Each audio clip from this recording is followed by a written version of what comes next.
Hi there, I'm Donnelly from RotoBaller, and we are on to week number 4 of the NFL season, which means we are talking about must-start and must-sit quarterbacks here for your fantasy football rosters. We know the quarterbacks that belong in that elite group: the Patrick Mahomes, the Josh Allens, the Tua Tagovailoas, the Justin Herberts, and of course, the Jalen Hurtses. That being said, we also know that we simply can no longer just trust the Joe Burrows, Trevor Lawrences, or even Lamar Jacksons for that matter. So for week number 4, here are my must-start and must-sit players at the quarterback position. Starting with Russell Wilson versus the Chicago Bears. What better way to rebound from a humiliating loss than to book a date with the Bears? This is the perfect rebound scenario. We all have that kind of, hey, we struggle with maybe a relationship or whatever that looks like, and then we find ourselves a nice little rebound. That's the Chicago Bears of the National Football League.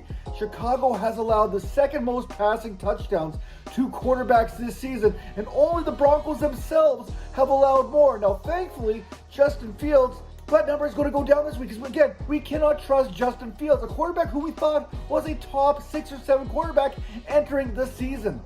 Further to all that, the Bears, they are allowing the 3rd most fantasy points to quarterbacks this season. And it's not like Russell Wilson had a bad week last week. He threw for 306 yards, was 23 of 38 with a touchdown, a 16-point fantasy performance. That's usually what we would consider a solid start. So expect another good week from Russell Wilson against a Bears team that is not going to put up 70 points like the Dolphins did last week. Another quarterback that I have full faith in, and this kind of comes as a surprise, it's Andy Dalton of the Carolina Panthers as they take on the Minnesota Vikings. Now, Bryce Young, he may or may not be back this week. In theory, they told him a 1 to 2 week stint here on the injured list. But I'm going to bet that Andy Dalton is back under center because his Panthers debut last week, the Red Rifle, he came out firing, attempting 58 passes against the Seattle Seahawks, completing 42 of them while tossing a pair of touchdowns and throwing for 361 yards. Listen, Dalton finished as a top 10 fantasy quarterback last week. There's no reason to believe that he can't do the same thing against the Minnesota Vikings here in week number 4. When you are facing a secondary that just finished giving up 405 passing yards, 3 touchdowns to the combination of Justin Herbert and Keenan Allen, they are also allowing the 4th most fantasy points to quarterbacks. That is a must start no matter how you look at it. Another quarterback that I feel good about personally, it's Matthew Stafford versus the Indianapolis Colts. Now, this is not what you would call a great matchup, but I am low-key liking Stafford, who has been able to make this Rams offense go in the absence of Cooper Kupp. Kyron Williams, he's got the ground game going, and the Rams, they've added to the passing game with Puka and Tutu, which sounds like some sort of awesome buddy cop movie that I'm interested in watching each and every week. And here's the kicker. The Indianapolis Colts, they have been giving up yards in the passing game to opposing quarterbacks. Entering week 4, they have gifted opposing signal callers 827 yards this season, which ranks inside the top 10.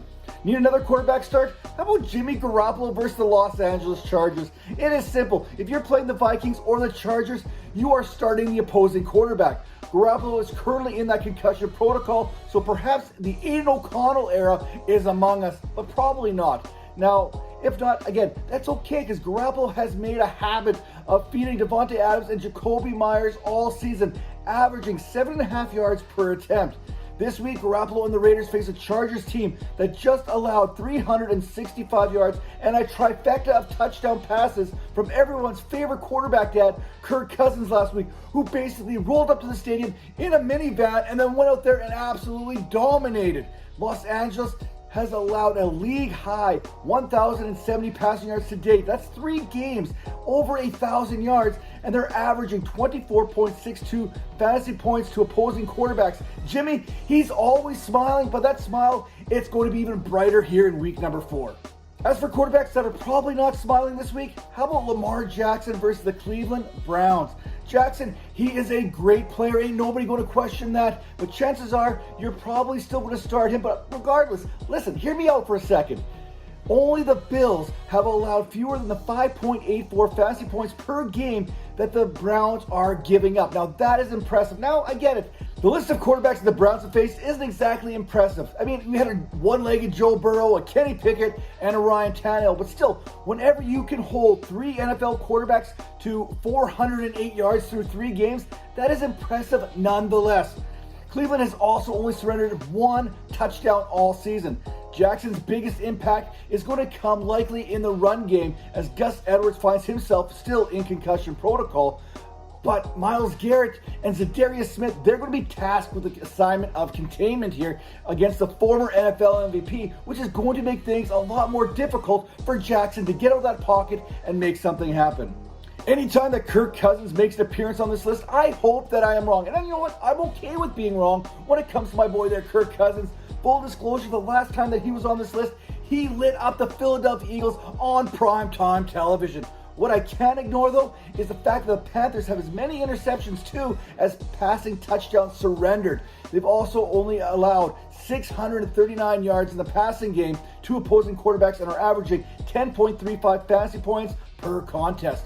Only the Dallas Cowboys, San Francisco 49ers, Cleveland Browns, and the Buffalo Bills have allowed fewer. Those are all what we would consider elite defenses. Carolina, they held Geno Smith to a single touchdown last week. They also picked him off one time. So don't be surprised if the Minnesota Vikings, who are a pass-heavy team, decide to get back to the run game against the Panthers defense that is allowing over 33 fantasy points to opposing running backs. And finally, I am sitting Trevor Lawrence versus the Atlanta Falcons. That's it. I cannot trust this guy anymore. Maybe his hair is getting in his eyes. I don't know. But Lawrence has gone from a must-start to a must-be-on-my-bench type player right now. And it's not like Atlanta is overly impressive when it comes to fantasy quarterbacks and their play against them. They are allowing 15.2 fantasy points per game. However, Lawrence has completed just 64.6% of his passes for 736 yards this season with 3 touchdowns and 2 interceptions, which is not something that you can really rely on for fantasy purposes. Truth is, there are better options out there that are playing much better that you drafted much later, like a Brock Purdy, Jordan Love, CJ Stroud. Again, these are all guys you drafted after Trevor Lawrence that I have a lot more faith in this week. Once again, here are your quarterback starts and sits blitz for week number 4. Start, Russell Wilson versus Chicago. I'm not sure how to cook bear meat, but I'm pretty sure the Bears, they're already well done entering week number 4. Andy Dalton is another must start this week against the Carolina Panthers. He is proving to be more than a capable starter, so maybe the Jets should get on the phone and give Andy Dalton a call. Matthew Stafford versus the Colts, not a great matchup per se, but this Rams offense has been a nice story so far, and Jimmy Garoppolo, not even the concussion protocol will keep him from smiling on Sunday. Now for those sits, Lamar Jackson versus the Cleveland Browns. The Browns bring pressure from the front, and they back it up on the back end. Kirk Cousins is also sit versus Carolina. I love Kirk Cousins, but the 0-3 Vikings will look again in the win column by using the run game. And finally, Trevor Lawrence, you are out of my circle of trust, my friend. I can't trust you. I can't recommend you. There are better starting options available. One thing that you can count on is RotoBaller for all your fantasy football analysis. Make sure to hit that like button and make sure you are subscribed so you do not miss a single episode.